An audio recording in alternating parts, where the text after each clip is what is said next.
Okay guys, I asked in my last blog post that you guys fill out the form sending questions, and 5 girls did, which was less than I was thinking, but it ended up being good because otherwise this video will take forever. So we're going to work on being quick and concise, and I will probably not stay true to that and continue rambling like I always do, but we're going to aim for quick. So let's go on to the first question.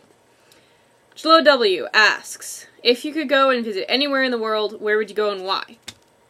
Okay, this is actually the second time I've done this, so I'm better at knowing what my answers are going to be.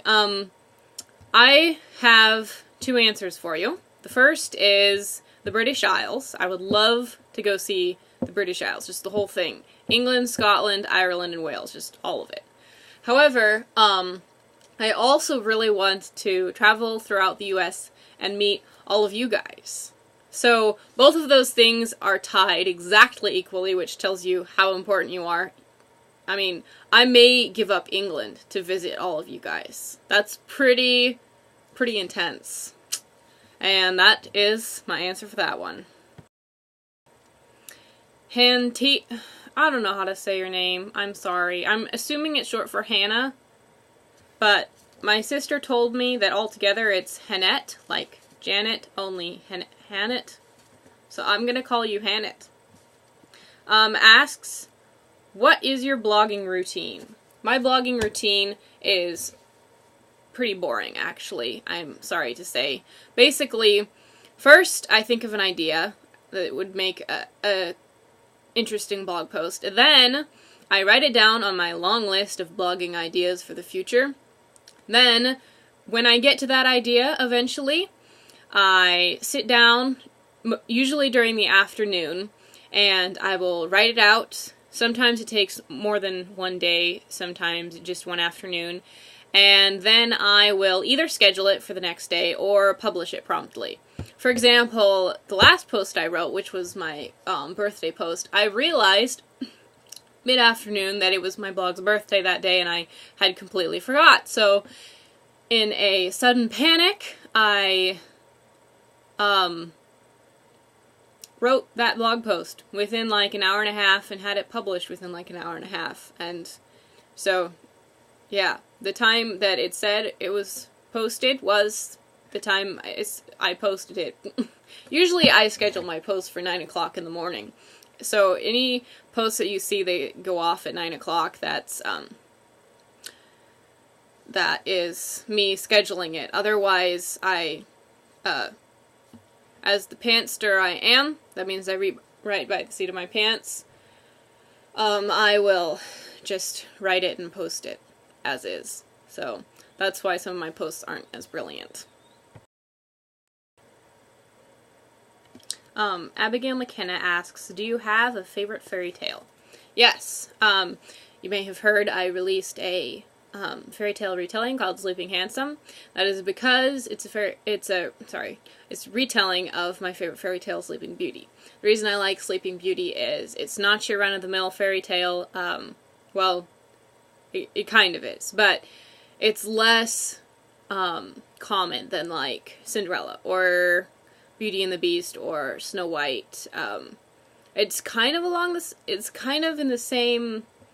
It's one of the original princess / fairy tale things that Disney did, but for whatever reason people don't make as big a deal of it. Maybe because Disney hasn't made a brand new movie of it like they have done with Cinderella and Beauty and the Beast. But I don't know. It seems like, I'm sure this isn't the case in more modern retellings of Cinderella, but it seems like the prince in Cinderella doesn't do as much as, and I don't know, I don't like the fairy tales where the prince doesn't really do anything. He just is part of kind of the background for the princess to fall in love with. That's really kind of all he does, and you actually see a little bit of that pet peeve of mine come through in if you've read Sleeping Handsome. The character mentions that she doesn't like fairy tales because of that, and that's something that I don't like either. So that's partially why I like Sleeping Beauty, is because the prince actually has to do things to rescue his princess. He has to fight a dragon, and he has to, he's the person who gets rid of the curse, not the princess, or, you know, the princess doesn't have to do anything, really. I mean, all she does is sleep, which, hey, if you can be a princess and get famous just by sleeping in for 100 years, I'm all for that. I like sleep. And also, you know, the prince actually has to work to get his princess and show, actually, that he loves her because of that, which I think is a good thing. So, there's that. The next question is from Laura A. Grace, which is a unique last name. She asks, what is it like now that you've published a few books? In a word, awesome. I've enjoyed it, although technically I'm not published. I'm self-published, which is different. But it is a step in the right direction, I believe. I have my books in book form, actually, which is really cool. It's really nice to be able to have that paper copy in your hands. It's like the best feeling in the world. And to be able to sell my books like that to people, whether it's friends or family, or I have actually sold my books to people I don't know. That is a thing I have done, which was a bit weird, but it's people my mom knew, so I guess it's not complete strangers. But yeah, it's pretty awesome. Okay, next question. Abigail McKenna asks, do you have a favorite Disney movie? Yes, I do. Sometimes I get mixed up between DreamWorks, Pixar, and Disney, but I know that Mary Poppins is a Disney movie, and I know that I love it, and have loved it ever since I was a very small child.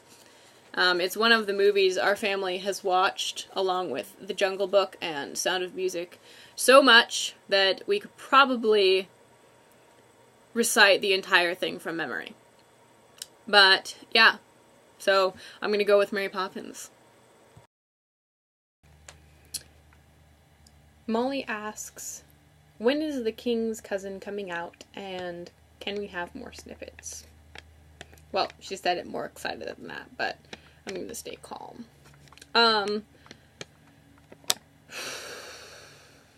When is The King's Cousin coming out? The short answer is I don't know. The long answer is I have a lot of things on my plate right now. I have very little spare time, unfortunately. I wish I had more time for writing, I really do. But it looks like the earliest possible time for The King's Cousin to come out will be towards the end of 2019. And that is because I've been focusing more on a new name, which is my dystopian, futuristic Daniel retelling, which is a monster to write. Fun monster to write, but a monster nonetheless. So that's kind of on the front burner right now. That's been taking up a lot of my time. So, however, good news, King's Cousin is the next book I'm going to be working on. Out of all my other projects, all of them that I should be working on, I'm going to be working on The King's Cousin next, just because I want to have a sequel out. That's really the only reason. Not really the only reason, but I have not successfully completed a sequel to any of my books yet. And that is something I want to stop, because I want to be able to write a good sequel. And my own personal goal is that every book I write is better than the last one. So my expectations are higher for this one. And I'm hoping that it'll be very obvious how much I've grown in writing between The Princess and I and The King's Cousin. So that's the goal, and hopefully I will be done by the end of 2019. That's the hope. To answer your other question, can we have more snippets? Eventually, yes. I have to write more in order to give you more snippets. And, I also have to be really careful not to give you accidental spoilers, because I am terrible at keeping secrets. So I'm gonna really try hard not to accidentally give you guys spoilers as well as snippets. So, yeah, eventually you'll get more snippets. Some point in the future, I don't know when, but you will get more snippets. Eventually. So, there's that question answered. Okay, I took way too long answering that other question. So this next question is I'm gonna try to be faster about it. Chloe W asks, what advice do you have for someone starting a blog? Number 1, start it. Number 2, write about the stuff you like. Don't try, third piece of advice, don't try to copy the other blogs that you follow or read. Don't feel pressured to have a specific kind of blog. As you know, on my blog, I'm completely random with the stuff I post on there. It can be anything from monthly overviews to writing advice to book release stuff to 21 ridiculous answers to give a certain question to writing snippets of my book to poetry. It's completely random. And you don't... I mean, probably I should have a little bit more streamlined, more of a focus on one thing or another, but it's not a big deal to me. I don't think you guys really care what I mean, you kind of care what I post on here, and certain posts get more follows and not follows, reads, views, whatever. And I've just learned it doesn't really matter. Numbers don't matter. Enjoy the process of having a blog. You may have 1.5 billion followers, you may not. It doesn't really matter. Just enjoy the people who do follow you and connect to people. Don't be afraid to answer comments. I know I always like it when I comment on a blog and I get a reply that's funny or thought-provoking. I love comments myself, so I try to remember to comment on other people's blogs. Sometimes I don't have the time, and I know that you guys don't always have the time to comment on my blog, but it's always appreciated. And, but even if people don't comment on your blog, even if you only have 5 or 7 followers, even if you only have 1 follower, that's still one person you can make into a friend. And if they enjoy your blog enough to follow it, you know, that makes your blog worth it. It's worth the effort, even if it's just for one person. So, start a blog, post the stuff you enjoy writing on it, and connect with your readers, I guess is what I'm saying. There's my advice. Okay. Hannette? That's right, that's what I was going to call you. Hannette asks, what is your favorite part about blogging? Definitely meeting people, not exactly meeting people, but, you know, connecting to people on here is my favorite part about blogging. I really love making friends, new friends, and, I've actually met a couple people on here. I've met Jessica and Emily, and I think some other people, but I can't remember their names right now, and, it's really neat to be able to meet people who have read my blog and actually meet them in person and be like, wow, so we've met online. This is so bizarre. I mean, it is the 21st century, and meeting people online is something we're gonna do. I mean, it's a thing. And, even though it seems really weird to make friends with people you've never met in person, I have become really good friends with the people I've met on here, and one of the things I want to do in life is meet more of you face to face, because, I mean, meeting you online is great and everything, but face to face is so much better. But, you know, I wouldn't have the desire to meet you face to face if I hadn't first met you through you guys commenting on my blog, from me reading your blogs. Anyway, so yeah, my favorite part about blogging is definitely the people. Okay, this next question is from Abigail McKenna. She asks, Narnia or Middle-earth?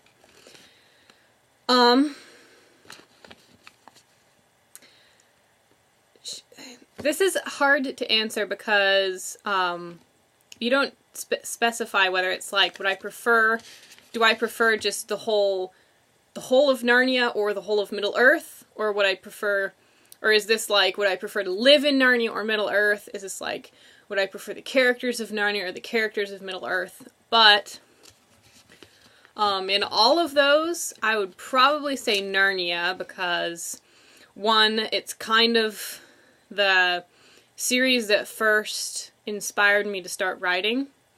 C.S. Lewis has always been a favorite author for as long as I can remember. Author names. My dad read this to us kids a couple different times when we were very small children, and I remember loving it back then. I still love the series today. I've probably read the books like 20 to 50 times or more.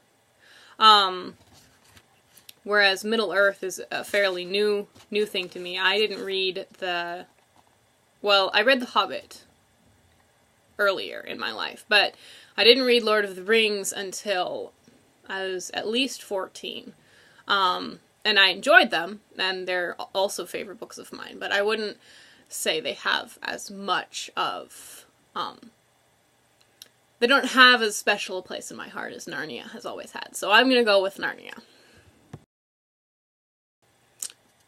Han, I'm assuming you pronounce it Han, like short for Hannah. So Han T asks, what is the favorite post you've ever written? Favorite? Sounds, the wording is a little weird. What is the favorite post that I've ever written? What is my favorite post that I have ever written? That's a hard question to answer because, I really like all the posts I've written. Well, I mean, there are some that are kind of cringeworthy, especially earlier on in my blogging, but, generally, I don't post things on my blog unless I know I like how they sound. So, it's hard to pick a favorite. I have the most fun writing the, 21 question posts that I've done more recently. I also really like the posts I do about like book releases. I enjoy writing book release posts, or snippet posts are always fun to write because of the reactions of you guys. But I can't pick out one single post that's a favorite because it's too specific. I don't really have a specific post that I really like. So it's not really an answer, but it's the best I have. Sorry. Chlo W asks, if you could live in any other historical time period, which would you choose? The hard part about this question is which historical time period would I want to live in? Because I have favorite historical time periods, but I wouldn't really want to live in them. Like, I love medieval England, medieval Scotland. That's a really cool time period, and I enjoy writing books in that time period, as you have probably guessed, but I wouldn't want to live in the medieval time periods. I mean, that's back when the doctors sucked blood from you with leeches and drilled holes in your head to get rid of evil spirits and stuff like that. And then, of course, to live in the time period when Jesus came to Earth would be really neat, to be able to meet Jesus face to face. I mean, there's not a lot of people who can say that, but again, there's pros and there's cons, because I'd probably end up dying at some point, because Christians were persecuted back then. All sorts of horrible things happened, and, I mean, Paul's letters is just one example of the terrible things that happened to Christians. And then also there's Victoria, England, which would be a little bit better, but still, the style would be, the fashion, clothes, the fashionable clothes and stuff would be really uncomfortable to wear at that time period. Then there's like Jane Austen, England. That's a cool time period, but also I don't know if I'd want to ever like live during that time because of all the pressure. I mean, as a pastor's daughter, I'd be automatically in pretty good social standing, but again, the clothes are not my favorite. It'd be very difficult to do what I enjoy, which is writing, during that time period. So probably of all the time periods in history, I'd probably go with to live during the time of Jesus, because it's pretty hard to beat being able to meet Jesus face to face. I mean, if you could pull that off, it'd be worth dying to be able to see Jesus face to face, you know what I mean? So, I'm gonna go with meeting Jesus face to face in his own time period. That's what I'd go with. Okay, last question. The last one went a little long, so I'm gonna try to make this faster. Han T again asks, what is the most, I almost said worst, what is the most unexpected thing that you've learned about blogging? I started blogging 5 years ago, as you know. I was very inexperienced. I knew nothing about blogging. I've learned a lot since then, and I first met a lot of people after I started following Mrs. Marlowe's blog. Some of you know her. She wrote the Andrea Carter books. I met a couple girls through that, and they followed my blog from there, and I followed theirs, and that kind of got me into the community of fans of the Andrea Carter series, at least. And then after that, I started meeting more authors online, and I suddenly realized how many teen authors there were in the world, and it was like this huge, mind-blowing moment for me, because I didn't know there were so many young authors out there. That actually surprised me, if you can believe that. And so, that's probably the most unexpected thing, was that there were so many other people like me who loved writing and were still teens and were trying to grow in their writing. And so I would say the most unexpected thing that I learned about blogging was that there's such a community of people on here who are willing to help give advice and can help connect you to other authors. And I've met book cover artists or designers. I've met editors online through blogs, and most of my beta readers are from meeting them from on the blog. And so, yeah, I would say the most unexpected thing about blogging was how big of a young writer community there was, and how much support they were willing to give me. That was probably the most unexpected thing. Okay, so that was the last question. If you want to answer any of these questions your own way, you're welcome to in the comments. I'll probably be doing something similar to this, closer to my own birthday, which is in a couple months, where I'm going to be turning 20. So keep an eye out for that post. I am looking forward to announcing the winners for the giveaway. I'm actually going to be going and seeing who that is next. So I don't know yet. You will by the time you watch this video, because it'll be in the same post, and you'll obviously skip this to go see that.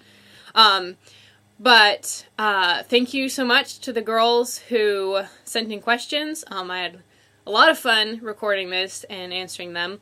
Some of them were very hard, and like I said, this is my second time recording this, because I had to get past, I still rambled, but it's less than it was the first time, believe me, trust me, you'll thank me for it. And so, yeah, hope you enjoyed the video, and I will catch you in the comments. Bye!